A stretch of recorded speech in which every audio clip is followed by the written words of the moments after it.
Hello, everyone, and welcome to Coffee with Carrie. I'm Carrie Lazat, your Director of Cable and Community Relations, and we're in for a special elections Coffee with Carrie today. And today I have my guest with me, our clerk, Martin Brook. Welcome, Martin. Good morning, Carrie. Good to see you.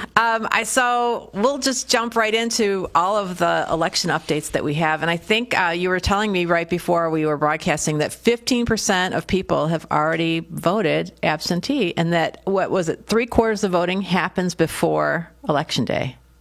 Yeah, at the present rate, in the past anyway, about 75% of people will vote absentee, and we're 10% of what we've sent out have come back. So far we sent out, just checking the numbers, as of the end of the day yesterday, 16,232 absentee ballots after receiving a valid application and their signature was checked. We've sent out that many ballots, and 15% have come back already. So if people have an absentee ballot, is that what they take for early voting at the library, or that's different? The early voting is different. So an absentee ballot can be voted by returning it to my office, or it can be voted directly in the precinct. And so you could fill it out at home and bring it in. And that's new. Before, the only option was to bring it to the clerk's office to turn it in there. Or drop it in take it to the precinct, and it would be rejected, and then they'd issue a new ballot. But the options now are return to the clerk's office for counting by the absentee voting counting board, bringing the completed ballot to the precinct or early voting to vote it directly there, or bring it to the precinct and spoil it, and reject it, and then they'll be issued a new ballot. What about drop boxes? Well, a drop box is just like leaving it at my office. So that is an option too. So Sure. Clerk's office or a drop box, and mailing it. And mailing getting it to my office in any way. And how many drop boxes do we have now? We have 3 outdoor drive-up drop boxes, and 1 in the township lobby, which is available 24/7. All right. All good. So people have been getting mail, and some of it is official election email, and some of it isn't. So can we show them what official election email looks like? So this is a piece of official election mail that my office prepared in conjunction with the Carrie's cable department here. And it has the official elections logo on it.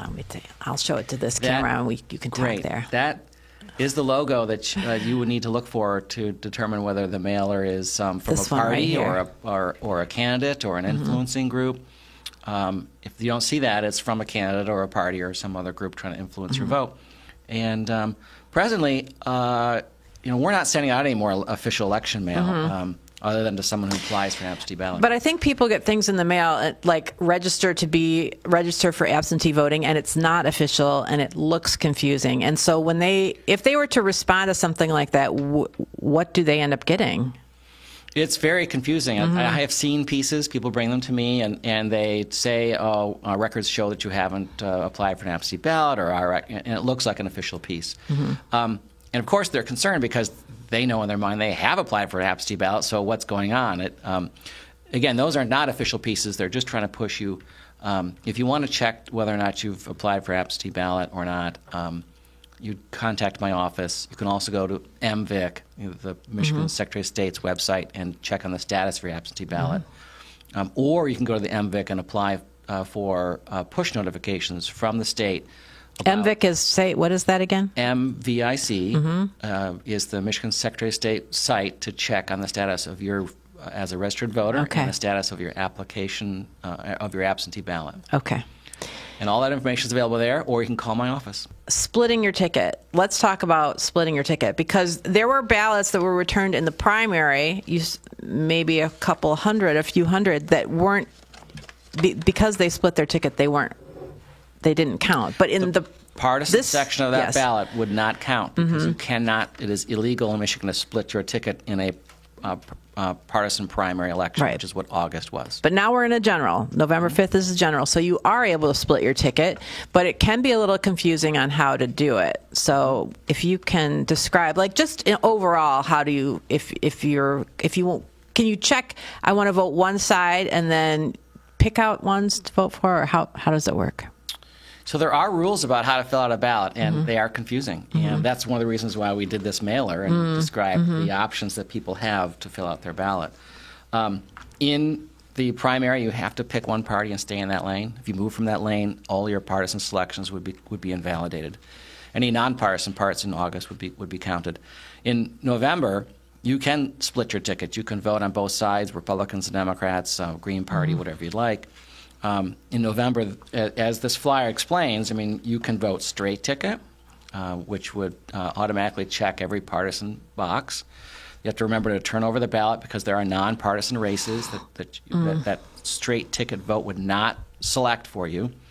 You can split your ticket, which means you can pick a partisan straight ticket spot and then override that selection in a particular race.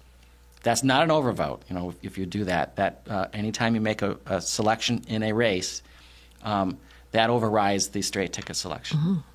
Or you can do what's called mixed ticket, which is don't pick straight ticket at all and just vote every race. Mm-hmm. I think that's what I might do, just so that I make sure to get all the boxes right. We'll get ballots back. People always want to be. Mm-hmm. They took the time to do this. They want to make sure it works, and we get ballots back where people will have picked straight ticket, and then they will have filled in every vote too. Yeah.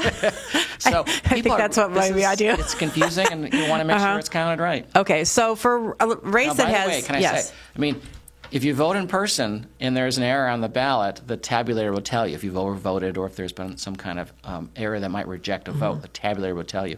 If you turn it in the absentee voting counting board, the tabulator is a machine, not a person. The tabulator is a machine, not a person. It will tell you this, and you have a chance to fix it. Okay.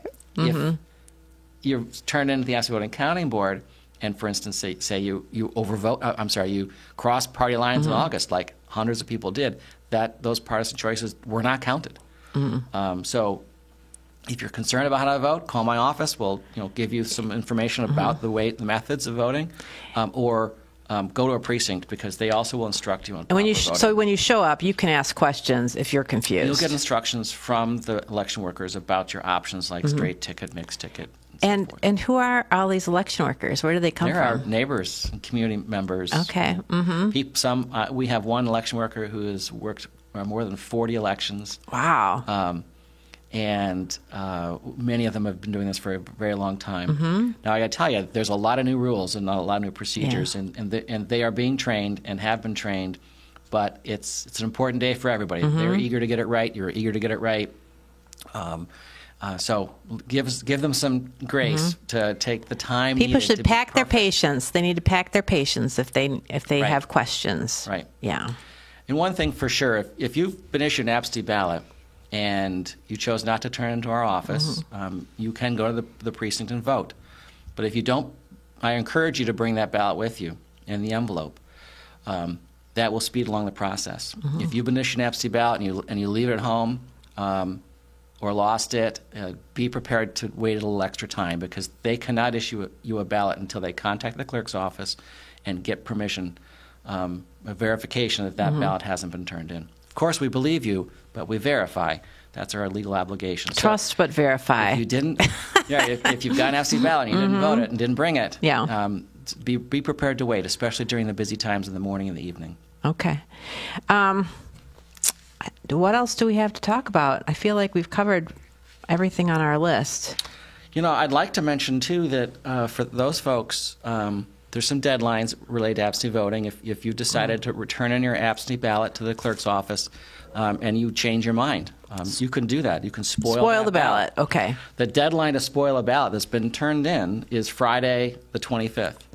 After that day, you cannot spoil your ballot. You cannot get a new ballot. You cannot spoil that ballot. Are you open the 25th? We are open Friday the 25th. So that's not the extra hours you have? One of our extra hours. Okay. And the extra hours are posted on the clerk's website? Well, my office is excited, by the way, about the election. We have a countdown clock going and a countdown board. They're working now. We've been working really all year preparing for this time. Yeah.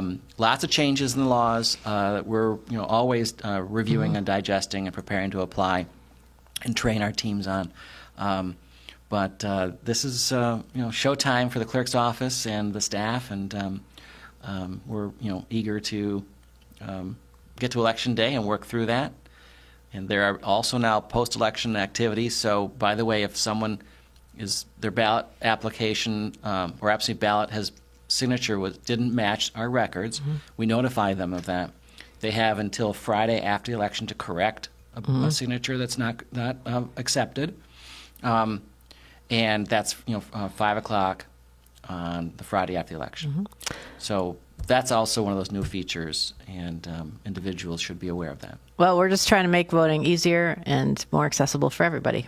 And right? still secure as it always has been. Yes, awesome. Thank you. Well, thanks, Martin. Thanks for doing the special elections edition of Coffee with Carrie, and I wish you the best for the election. Thank you. Appreciate it. See you next time.